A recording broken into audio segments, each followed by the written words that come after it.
أنفسنا ومن سيئات أعمالنا من يهده الله فلا مضل له ومن يضلله فلا هادي له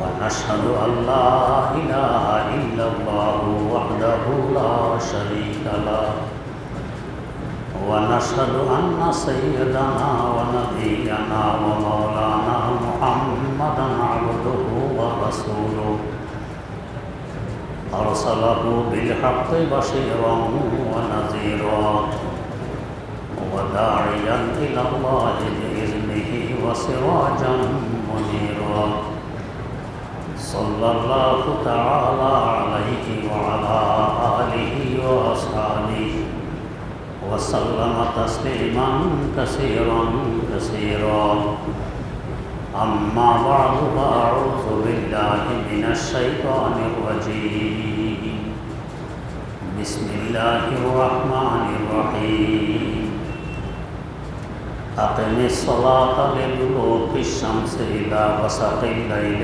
وقرآن الفجر إن قرآن الفجر كان مشهودا ومن الليل فتهجد به نافلة لك عسى أن يبعثك ربك مقاما محمودا وقل رب أدخلني مدخل صدق وأخرجني مخرج صدق واجعل لي من لدنك سلطانا نصيرا وقل جاء الحق وزهق الباطل إن الباطل كان زهوقا وننزل من القرآن ما هو شفاء ورحمة للمؤمنين ولا يزيد الظالمين إلا خسارا صدق الله مولانا العظيم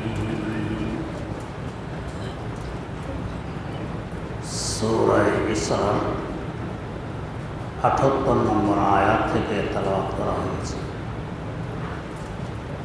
এর আগের আয়াতগুলোতে আল্লাহর পাঠানো নবী রাসূলদের সাথে কি আচরণ করেছে কাফের মুশরিকেরা, এই সম্পর্কে আলোচনা ছিল। আজকের পঠিত আয়াতে আল্লাহ পাক জানাচ্ছেন কাফের মুশরিকদের জুলুম অত্যাচার থেকে বাঁচার জন্য সবচেয়ে বড় হাতিয়ার হলো নামাজ। জালেমের জুলুম থেকে বাঁচার সবচেয়ে বড় হাতিয়ার হলো নামাজ। তাই নামাজের কথা বলছেন আকিমিস সালাত, ও নবী আপনি নামাজ কায়েম করুন। নামাজ কায়েম করার এক অর্থ হল সময় মতো নামাজ পড়ুন। এই নয় যে আসরের সময় জোহর, সূর্য অস্ত যায় যায় করে আসর, এরকম নয়। সময় মতো নামাজ পড়ুন এবং নামাজের ফরজ ওয়াজিব সুন্নত খুশু হুজুর সহকারে পড়ুন। একে বলে একামতে সালাত। তো আকিমিস সালাত, নামাজ কায়েম করুন। কখন করবেন? লিদুলুকি শামসি ইলা গাসাকিল লাইল ওয়া কুরআনাল ফাজর।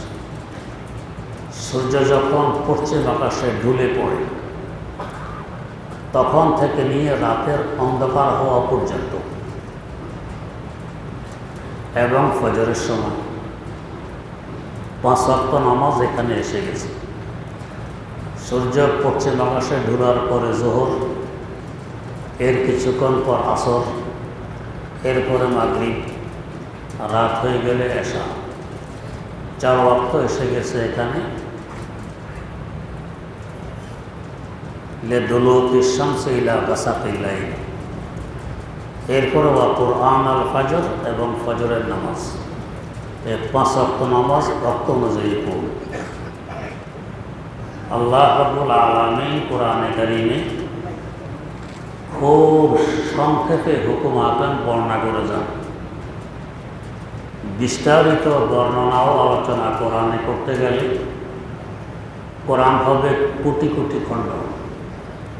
না আমাদের পক্ষে তেলাওয়াত সম্ভব হবে, না মুখস্থ করা সম্ভব হবে, না তারাবিতে শোনা সম্ভব হবে। তাই খুব সংক্ষেপে তিনি বলেছেন। বিস্তারিত আলোচনা আসে হাদিসের মধ্যে। কোন আয়াতের কি তাফসির হবে, কি ব্যাখ্যা হবে, এগুলো রাসূল আকরাম সাল্লাল্লাহু আলাইহি ওয়াসাল্লামের অন্তরে আলাপাত ঢেলে দেন ওহীর মাধ্যমে। এরপরে হুজুর বর্ণনা করে দেন। আল্লাহ পাক তো বলে দিলেন লিদুলুকি শামস, সূর্য পশ্চিম আকাশে ডুলার পরে থেকে শুরু করবেন ইলা গাসাকিল লাইল, রাতের অন্ধকার হওয়া পর্যন্ত। তো পশ্চিম আকাশে ডুলার পর থেকে তো জোহর ওয়াক্ত শুরু হয়। কতক্ষণ থাকবে? প্রত্যেক বস্তুর নিজস্ব ছায়া ব্যতীত আরও দ্বিগুণ ছায়া হওয়া পর্যন্ত থাকবে জোহর ওয়াক্ত। এগুলো হলো হাদিসের বর্ণনা। নিজস্ব ছায়া বাদ দিয়ে দ্বিগুণ ছায়া হয়ে গেলে শুরু হবে আসরের ওয়াক্ত, সূর্য অস্ত যাওয়া পর্যন্ত। সূর্য অস্ত গেলে পশ্চিম আকাশে লাল বর্ণ ধারণ করে, পশ্চিম আকাশ লাল হয়ে যায়। লাল ডুবে গেলে আসে সাদা, সাদা ডুবে গেলে আসে অন্ধকার। এই পর্যন্ত মাগরিবের ওয়াক্ত। অন্ধকার এসে গেলে এশার ওয়াক্ত শুরু হয় ফজরের ওয়াক্ত হওয়ার আগ পর্যন্ত। এরপরে ফজর পড়বে সুবহে সাদেক উদিত হওয়ার পর থেকে নিয়ে সূর্য উদিত হওয়ার আগ পর্যন্ত। এগুলো সব হাদিসের বর্ণনা। এখান থেকে একটি স্পষ্ট কথা, কিছু লোকজন আমাদের দেশে দেখা যায়, এরা বলে আমরা আহলে কোরআন, কোরআন মানি, হাদিস মানি না, আলিয়াজমি। কেন? হাদিস সংকলন হয়েছে তো রাসূলের বিয়োগের অনেক পরে, এগুলোর উপরে নির্ভর করা যায় না, এই জন্য শুধু কোরআন মানে। এদেরকে যদি একটা প্রশ্ন করা হয় যে কোরআন মানলে, কোরআনে নামাজের পড়া আছে লিদুলুকি শামসি ইলা গাসাকিল লাইল, সূর্য পশ্চিম দিকে ডুবার পর থেকে রাতের অন্ধকার হওয়া পর্যন্ত পুরা সময় নামাজে পড়তে থাকবা। কোরআন তো এটাই বলে। তাহলে তোমরা কি এই পুরা সময় নামাজ পড়ো? পড়ে না। তো কোরআন মানা হলো কীভাবে?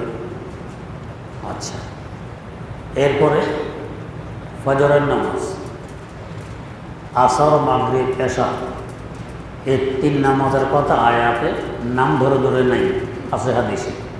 তাহলে আসর, মাগরিব, এশা পেলা কোথায়?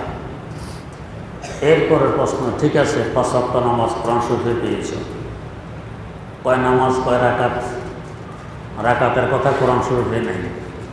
জোহরের ফরজ 4 রাকাত, কোরআন শরীফে নাই। আসরের 4 রাকাত, কোরআন শরীফে নাই। মাগরিবের 3 রাকাত, কোরআন শরীফে নাই। এশা 4 রাকাত, কোরআন শরীফে নাই। ফজরের 2 রাকাত, কোরআন শরীফে নাই। এরা কোথায় লাগে? পাইছি তো আমরা হাদিসে। হাদিস তো তোমরা মানো না, তো এগুলো এই 4 রাকাত, 4 রাকাত, 3 রাকাত, 4 রাকাত, 2 রাকাত কেন পড়ো? এত সোজা সাপটা কথা এরপরও বুঝে আসে না কেন? ওমাই ইউদলিল ফালা হাদিয়া লাহু, আল্লাহ পাক যাকে গুমরা করেন তাকে হেদায়েত কেউ দিতে পারে, তার কিসমতের হেদায়েত থাকে না। ব্যাপার হলো এটা। হাদিস মানি না, আমরা কোরআন মানি, আমরা আহলে কোরআন। আল্লাহ ক্ষমা করুন। আল্লাহ ওয়া কোরআন আল ফজর, ফজরকে বলা হলো কোরআনে ফজর। কেন? তো ফজরের নামাজে কোরআন শরীফ পড়া হয় বেশি। অন্য নামাজের তুলনায় ফজরের সূরা একটু লম্বা হয়, ফজরের নামাজে কোরআন শরীফ বেশি। কোরআন শরীফের নামাজের একটি অংশ, নামাজের মূল অংশ কিয়াম, কেরাত, রুকু, সিজদা, 4টা হলো মূল অংশ। তো এর মধ্যে কেরাতটা হয় বেশি লম্বা ফজরের নামাজে, এই জন্য একে বলা হয়েছে কোরআনুল ফজর, যেহেতু কোরআন বেশি পড়া হয়। হ্যাঁ, সূরা ফালাক এবং নাস দিয়েও ফজরের নামাজ পড়ার কথা হাদিস শরীফে আছে। হুজুর সাল্লাল্লাহু আলাইহি ওয়াসাল্লাম পড়েছেন। বিভিন্ন তাফসীর গ্রন্থে আছে এটা রহিত হয়ে গেছে। দ্বিতীয় কথা, সবসময় মানুষের অবস্থা একরকম থাকে না। কখনো থাকে খুব স্থির অবস্থা, কখনো থাকে তাড়াহুড়ো অবস্থা। স্থির অবস্থায় লম্বা কেরাত পড়ো, তাড়াহুড়ো হইলে এখন নাচ পালার দিয়ে পড়ো, প্লেন ছেড়ে দিবে, লম্বা কেরাত ফজরে করতে গেলে প্লেন পাবেন না, রেলগাড়ি পাবেন না, বাস পাবেন না, চোর ডাকাতের ভয়, সাথী সঙ্গী নেই। এখন আপনি লম্বা কেরাত, এটা বৈধ নয়। আমার শাইখুল মুর্শিদ শাইখুল ইসলাম আল্লামা তাকে ওসমানী দামা বরকাতুহুম বলেন, কিছু আছে আবেগ, কিছু আছে দিন। দিন মানা হলো সওয়াব, আবেগ মানা সওয়াব নয়। হযরত বলেন, স্ত্রী নিয়ে সফর করতেছ, জঙ্গলের ভিতর দিয়ে রাস্তা, অন্ধকার রাত, এ সময় এশার আজানের আওয়াজ আসছে কানে। বলতেছ কি স্ত্রীকে, তুমি এখানে বসো, আমি তো তাকবীরে উলার সাথে জামাতে নামাজ পড়ি, আমি নামাজ পড়ে আসি। এটাই জায়েজ নেই, বৈধ নয়, গুনাহ হবে। তাকবীরে উলার সাথে নামাজ পড়া বড় সওয়াবের কাজ, এখানে গুনাহ কেন? এমনি রাত, আবার জঙ্গল, আবার অন্ধকার, আবার একাকিত্ব, এই বেচারি তো বুঝতে যায়। এখন তার পাহাড়ে তোমার উপর খরচ, ওইটা বাদ দিয়ে তুই মোস্তাহাব আদায় করতে যাবে, তার দুরুগুলা তোমার জন্য বৈধ নয়। গেলে এটা আবেগ পূরণ হবে, সওয়াবের কাজ হবে না। আর স্ত্রীর পাহাড়দারি করা, এটা শরীয়ত হবে, সওয়াবের কাজ হবে। তো শরীয়ত যখন যেমন আসে, এটা মানা হলো সওয়াবের কাজ, এটা হলো দিন। আবেগ পূরণ করার নাম দিন নয়। যেমন কেউ আমাদেরকে দাওয়াত দেয়, তো দাওয়াত দেওয়ার পরে খাওয়া দাওয়া খাওয়াইনি, যদি হুজুর দোয়া না করে, আহা দাওয়াতটা বেকারে গেল, হুজুরে তো দোয়া করলো না, খাইয়া চলে। আরে দাওয়াত খাওয়ার পর যে দোয়া হাদিসে উল্লেখ আছে, এটাতে হুজুরে পড়ছেন। যেমন আল্লাহুম্মা আত'ইম মান আত'আমানি ওয়াসকি মান সাকানি ওয়া আরহি মান আরওয়ানি আল্লাহুম্মা বারিক লাহুম ফিমা রাযাকতাহুম ওয়াগফির লাহুম ওয়ারহামহুম। হাদিসের দোয়া তো পড়লাম। অর্থ কি? আল্লাহ যে আমাকে খানা খাওয়াইছে, তুমি তাকে খানা খাওয়াও। তো যে খানা খাওয়াইছে, সেটা খাওয়াইছে তার সামর্থ্য অনুযায়ী। আল্লাহ আপনি খাওয়ান আপনার শান অনুগত, কত ব্যবধান। আল্লাহ যে খানা খাওয়াইছে, সেটা খাওয়াইছে দুনিয়ায়, আপনি খাওয়াবেন দুনিয়া আখিরাত উভয় জাহানে। দোয়াতে তো শুধু দুনিয়ার কথা নেই, দুনিয়াও আছে আখিরাতও আছে, উভয় জাহানে। আল্লাহ যে খানা খাওয়াইলো, সেটা খাওয়াইলো দৈহিক খাবার, তুমি তাকে আল্লাহ দৈহিক খাওয়ার খাওয়াও, আত্মিক খাওয়ার খাওয়াও, আর্থিক খাওয়ার খাওয়াও, সকল প্রকারের খাবার খাওয়াও। আল্লাহ আল্লাহ যে আমাকে খানা খাওয়াইল, এটা আমার স্বাস্থ্যের জন্য হিতকর নাও হইতে পারে, আর তুমি খাওয়াইবা যে খাবারটা তার জন্য হিতকর হয়, এটা খাওয়াইবে। কত মহান একটা দোয়া। আল্লাহুম্মা আত'ইম মান আত'আমানি ওয়াসকি মান সাকানি, আল্লাহ যে আমাকে পান করাইলো, আপনি তাকে পান করান। সে তো পান করিয়েছে তার সামর্থ্য অনুযায়ী, আপনি করাবেন আপনার শান অনুযায়ী। আল্লাহ যে পান করাইছে, সে করাইছে দুনিয়ার পানীয় বস্তু, পানি, শরবত ইত্যাদি। আপনি করাবেন দুনিয়া আখিরাত উভয় জাহানের পানীয় বস্তু। ফাঁকে দিয়ে বেহেশতের দোয়াতে হয়ে গেল। আল্লাহ যে আমাকে পান করাইছে, আমার দৈহিক উপকারে এসেছে, আপনি পান করাবেন যাতে তার দেহের উপকারও আসে, আত্মার উপকারও আসে। তাকে শরবতে মারেফাতও পান করাবেন, সব কিছু পান করাবেন। কত মহান দোয়া হয়ে গেল। ওয়া আরহি মান আরওয়ানি, আল্লাহ যে আমাকে তৃপ্তি লাভ করাইলো, আপনি তাকে তৃপ্তি লাভ করান। সে করাইছে তার সামর্থ্য অনুযায়ী, আপনি করাবেন আপনার শান অনুযায়ী। সে করাইছে দুনিয়ার তৃপ্তি, আপনি করাবেন দুনিয়া আখিরাত উভয় জাহানের তৃপ্তি। কত মহান দোয়া। আল্লাহুম্মা বারিক লাহুম ফিমা রাযাকতাহুম, হুম এটা প্রিপোজিশন, বহু বছর। আল্লাহ এই খাবারটা সে যে আমার সামনে দিল, শ্রম তো তার একা নয়, তার শ্রম আছে, তার স্ত্রীর আছে, ছেলের আছে, মেয়ের আছে, কর্মচারী আছে, কাজের বুয়ার আছে, আরও কত কোটি মাখলুকের আছে। এই একটা ভাত আমার সামনে আসতে কত কোটি মাখলুকের শ্রম এখানে ব্যয় হয়েছে। সবাইকে আপনি বরকত দেন। আল্লাহুম্মা বারিক লাহুম। কাজের কর্মচারীও দোয়া পেয়ে গেছে, বুয়া দোয়া পেয়ে গেছে, আপনার ছেলেও পেয়ে গেছে, মেয়েও পেয়ে গেছে, স্ত্রীও পেয়ে গেছে, আপনিও পেয়ে গেছেন। এর পাশাপাশি কোটি মাখলুকে দোয়া পেয়ে গেছে। ওয়াগফির লাহুম, আল্লাহ সামান্যতম শ্রমের খাবারের পিছনে যারা ব্যয় হয়েছে সবাইকে আপনি ক্ষমা করে দেন। ওয়ারহামহুম, সবার উপর আপনার রহমত নাযিল করুন, দয়া করুন। আমরা সারা দিন যদি চিৎকার দেই, চিল্লাচিল্লি করি, এমন দোয়াকে আমরা করতে পারবো? পারবো না। তো হাদিসের দোয়া তো হুজুর পড়ে দিয়েছেন, কিন্তু আবেগ কি? হুজুর একটা দোয়া করে দেন। আর হুজুরও যদি ওই মার্কা হয়, এক দোয়া বেহেশতের এই পাশে নিয়ে ফেলায়। ভারত একটা ক্ষেপণাস্ত্র আবিষ্কার করেছে, রেঞ্জ হলো 5000 কিলোমিটার। পত্রিকায় দেখতেছি 5000 কিলোমিটার। এই সব অস্ত্র তো ভারতে বানায় কার জন্য? পাকিস্তানদের বিরুদ্ধে। তো পাকিস্তান এক মন্ত্রী জবাব দিলেন, এই ক্ষেপণাস্ত্র নিয়ে আমাদের কোনো মাথা ব্যথা নেই। কেন? এটা ভারত থেকে মারলে পাকিস্তান পার হয়ে হেদিকে যাইয়া পড়বে, পাকিস্তানে পড়বে। তা আমরা তো এক দোয়া বেহেশতের হেদিকে নিয়ে ফেলাই। এক ব্যক্তি দোয়া করছিল, জাহান নামে একটু ভালো জায়গার ব্যবস্থা করে দেন, মনে আছে তো? জাহান নামে একটু ভালো জায়গার ব্যবস্থা করে দেন, দোয়া করছে এক ব্যক্তি, আল্লাহ মাফ করুন। আল্লাহ, তা আমরা বেহেশতের হেদিকে নিয়ে যতই ফেলি, হাদিসের সমান দোয়া কি হবে? কোনোদিন হবে না। এইটা হবে আমার আবেগ, হুজুর দোয়া করেন, হুজুরও করবে, এটা আবেগ হইল। আর হাদিসে দোয়া আছে এটা করলাম, এটা হলো দিন, ওইটা হলো সওয়াবের কাজ। তো আসল দিন হইল শরীয়ত যেভাবে বলে এভাবে করা, আবেগের নাম দিন। আল্লাহ আল্লাহ রাব্বুল আলামিন এখানে বলেন, শত্রুতামি থেকে, জালেমের জুলুম থেকে, দুশ্মনের দুশ্মনী থেকে, কাফের মুশরিকের অত্যাচার থেকে বাঁচার জন্য সবচেয়ে বড় হাতিয়ার কি? নামাজ। তা আগের আয়াতে কাফের মুশরিকদের অবস্থা তুলে দেওয়ার পর, ধরার পর আল্লাহ পাক বললেন, আকিমিস সালাতা লিদুলুকি শামসি ইলা গাসাকিল লাইল, নামাজ কায়েম করুন। তাই দেখা গেছে যুদ্ধের ময়দানে হুজুর নামাজ তো করতেন জমাতে করতেন। সালাতুল খৌফ একটা নির্দিষ্ট নিয়ম আছে, ওই নিয়মে যুদ্ধের ময়দানে নামাজ। কেন?